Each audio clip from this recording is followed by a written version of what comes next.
খারাপ লাগে বেশি তোমার? মা আদর করছে তার বুকের মানিককে। সদ্য জন্ম নেওয়া শিশুটিও মায়ের কোলে পরম আদরে রয়েছে। কিন্তু এই মা একজন মানসিক ভারসাম্যহীন পাগলি। সবাই তাকে মাহমুদা পাগলি বলে চেনে। দরজা জানালাবিহীন ভাঙাচোরা পরিত্যক্ত ঘরেই পাগলি জন্ম দিয়েছে ফুটফুটে এক পুত্র সন্তানের।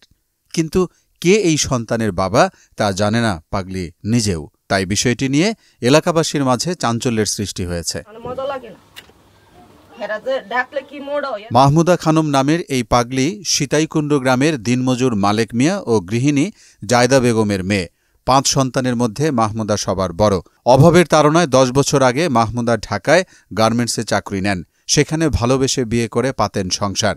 কিন্তু বিয়ের কিছুদিন পরে মাহমুদাকে ছেড়ে চলে যায় তার স্বামী। তাতেই মানসিক ভারসাম্য হারিয়ে ফিরে আসেন গ্রামের বাড়িতে। এরপর থেকেই মাহমুদা স্থানীয় বাজারসহ আশপাশে ঘুরে বেড়ান। আগে বিয়ে হয়েছিল যে গার্মেন্টসে চাকরি করছে, এই সময় ওর সব কিছু লইয়ে চলকে গেছে। ওর মাথা খারাপ। নিজের সন্তানের কথা জানতে চাইলে পাগলি বলেন, সন্তানকে বড় হলে পড়ালেখা শিখিয়ে ডাক্তার বা সফটওয়্যার ইঞ্জিনিয়ার বানাবে। ইচ্ছা তো আছে ডাক্তার টাকার কিংবা কোনো সফটওয়্যার ইঞ্জিনিয়ার, কোনো ভালো একটা কোম্পানিতে চাকরি করার জন্য। সত্যি সত্যি আসলে মন থেকে। আর আমার বাচ্চা না নেওয়ারও চিন্তা ভাবনা আছে বেশি। আর এই বাচ্চায় মানুষ করতে পারলে আমি অনেক কিছু। বিষয়টি জানতে পেরে উপজেলা নির্বাহী কর্মকর্তা পাগলি মাহমুদা খানমের বাড়িতে যান। এ সময় তিনি প্রয়োজনীয় পোশাকসহ ওষুধ, খাদ্য সামগ্রী উপহার দেন। বলেন, উপজেলা প্রশাসনের পক্ষ থেকে আইনি সহায়তা, নতুন করে ঘর করে দেয়া এবং ভাতার ব্যবস্থা সহ সব ধরনের সহযোগিতা করা হবে।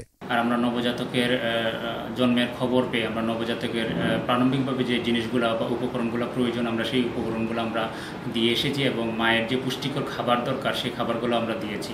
ওনার জীবনযাপনে যাতে কোনো ধরনের কষ্ট না হয় সেই জন্য আমরা আগামী 3 মাসের জন্য যে খাবার আছে, শুকনো খাবার সহ চাল, ডাল বা নিত্য প্রয়োজনীয় দ্রব্যাদি, সেগুলো আমরা সরবরাহ করছি। আশা করছি আমরা ওনার জীবনযাপনে কোনো ধরনের সমস্যা হবে না। উপজেলা সমাজসেবা অফিসারের মাধ্যমে ওনাকে আমরা একটা স্বামী পরিত্যক্তা ভাতা করে দিচ্ছি, যাতে করে উনি প্রতি মাসে সেই ভাতা পান, সেই ব্যবস্থা আমরা করছি। আর ওনার যে সন্তানের জনক নিয়ে যেটা আইনগত সমস্যা, সেটা আমরা ঊর্ধ্বতন কর্তৃপক্ষের সাথে আলাপ করে আমরা সেগুলো সমাধান করার চেষ্টা করব।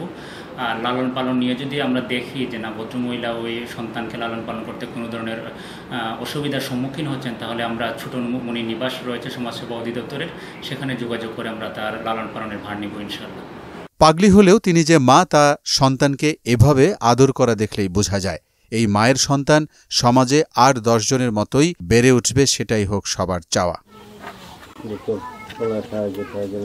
মোহাম্মদ ওয়ালিউল্লাহ, মোহনা ডিজিটাল।